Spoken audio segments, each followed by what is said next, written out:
안녕하세요. 성경 해석 101입니다. 지난 시간에 우리는 큰 그림 찾기를 했습니다. 다른 말로 하면 문맥 파악하기라고 말할 수 있는데요. 우리 성경 해석이 성령이 의도하신 뜻을 찾는 과정이기 때문에 이 성경의 문맥을 파악하는 것이 굉장히 중요합니다. 다른 말로는 큰 그림을 우리가 이해해야 그 그림 밖으로 벗어나지 않는다라는 겁니다. 특별히 오늘날 많은 사람이 성경을 내 마음이 원하는 대로, 내가 느끼는 대로 그 의미를 파악하려고 하는 경향이 큽니다. 주님께서 내게 말씀하셨다라고 하면서 원래 성령이 의도하신 목적, 그 의미와는 전혀 상관없는 의미로 받아들입니다. 그러면서도 그것이 하나님이 내게 말씀하셨다라고 주장합니다. 그것은 완전히 잘못된 해석인데요. 하나님은 분명히 우리에게 전달하고자 하는 뜻을 이 성경을 통해서, 성령을 통해서 분명히 기록을 하셨고요. 올바른 성경 해석은 그 의미를 찾아내는 것입니다. 그래서 우리가 문맥을 아는 것이 굉장히 중요하고요. 문맥 밖으로 벗어나지 않는 것이 굉장히 중요합니다. 성경의 문맥은 크게 내부 문맥과 외부 문맥으로 나누는데요. 내부 문맥은 본문 안에서 문법과 문장 구조 속의 의미를 찾아내는 것입니다. 반면 외부 문맥은 본문을 둘러싼 여러 가지 역사적인, 지리적인, 그리고 문화적인 배경을 통해 의미를 찾아내는 것입니다. 이번 시간에는 외부 문맥, 그 첫 번째 시간으로 지리적인 정보를 찾아보겠습니다. 책으로 성경을 읽으면 유익한 점이 하나 있습니다. 본문이 어느 위치에 있는지 본문의 의미와 함께 위치적인 정보를 기억할 수 있다는 겁니다. 마찬가지로 본문에 있는 지역적인 정보, 지리적인 정보를 발견하면 우리가 그것을 지도를 통해서 확인해 볼 필요가 있습니다. 그럴 때에 우리가 성경에 일어난 여러 가지 사건들이 어느 장소에서 일어났는지 기억하기 쉽고 그 위치 정보와 함께 성경의 내용을 이해하고 기억하기가 쉽습니다. 예를 들어 사도행전 15장 36절에서 41절까지의 본문을 살펴보면 이 내용은 소제목에서 나와 있는 것처럼 바울과 바나바가 갈라지는 내용입니다.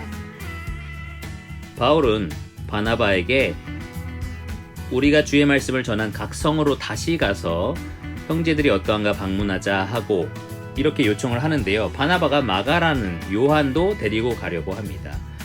그래서 바울은 이 요한을 함께 데려가고 싶지 않았기 때문에 서로 심히 다투어서 피차 갈라서게 됩니다.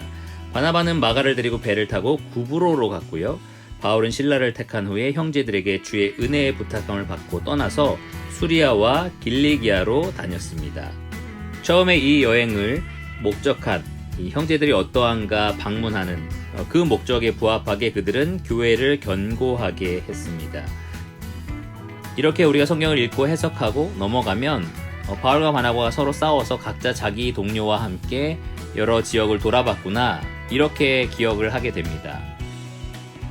하지만 지리적인 정보를 지도를 통해서 확인해보면 더욱더 어떻게 바울과 바나바가 사역을 했는지 확실하게 이해할 수 있습니다.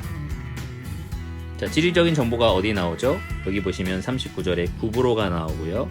그리고 41절에 수리아와 길리기아라는 지역이 나옵니다. 바울은 16장 1절에 보면 더베와 루스드라라는 곳도 이르게 되죠. 이 지명만 봐서는 바울과 바나바가 어디로 갔는지 우리가 다 알 수 없습니다. 하지만 지도를 통해서 지명을 확인해 보면 본문의 내용이 눈에 확 들어오게 됩니다. 자, 선교팀 A팀과 B팀이 있었죠. A팀은 바나바와 마가, 요한이라고도 불렸죠. B팀은 바울 그리고 실라였습니다. 자, 우리가 찾았던 지명 보이시죠? 바나바는 마가를 데리고 배를 타고 구브로로 갑니다. 여기에 나와 있지 않지만 35절에 보면 그들이 안디옥에 유하고 있었다라고 하는데요. 그것이 이 두 팀의 출발지가 되겠죠. 여기 안디옥이요. 그런데 바나바는 배를 타고 구브로로 갑니다. 제가 쓰는 성경 뒤편에 있는 부록 지도에는 구브로라고 나와 있지 않고 키프로스라고 나옵니다. 근데 이것이 같은 지명을 말하고요. 그래서 이쪽 방향으로 갔다라는 것을 우리가 알 수 있죠. 자, 다음은 B팀 바울과 실라입니다. 바울과 실라 역시 안디옥에서 출발했겠죠. 그런데 어디로 갔다고요? 수리아가 어디입니까? 여기 시리아 지역입니다. 이 지역에서 길리기아 지역으로 넘어갔다라는 겁니다. 그래서 아마도 이 다소, 더베 이 방향을 향해서 갔다라고 알 수 있겠죠.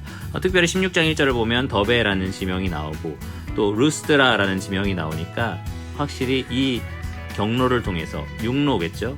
배를 타고 간 게 아니라 육로로 이동을 했다라는 것을 알 수 있습니다. 바울은 다소 사람이었기 때문에 이 경로가 익숙했을 겁니다.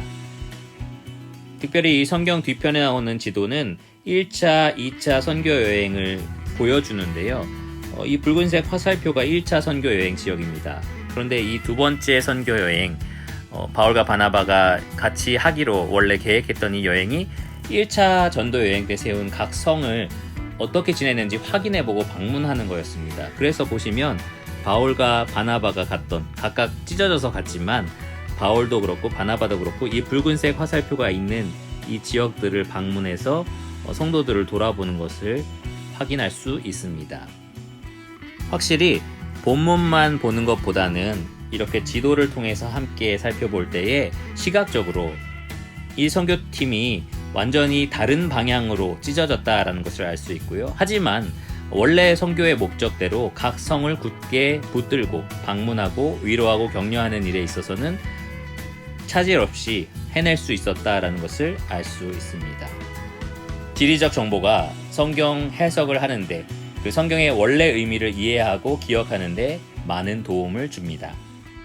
성경 소프트웨어 어코던스는 기본적인 정보 외에도 경로 그리고 입체 지도를 통해서 풍부한 지리적 정보를 제공합니다. 로고스 소프트웨어도 성서 지도를 제공하는데요. 아주 유용한 지리적 정보를 많이 제공합니다. 종이 지도가 더 편하신 분들도 있을 겁니다. 추천해드리고 싶은 것은 부흥과 계약서에서 나온 ESV 성경 지도하고 아가페 출판사에서 나온 뉴 무디 성서 지도입니다. 아주 방대한 정보뿐만 아니라 풍부한 지도를 제공하고요. 복잡한 것보다는 간단한 게 좋다라고 하면 성경 2.0 쉬운 지도도 아주 유용합니다.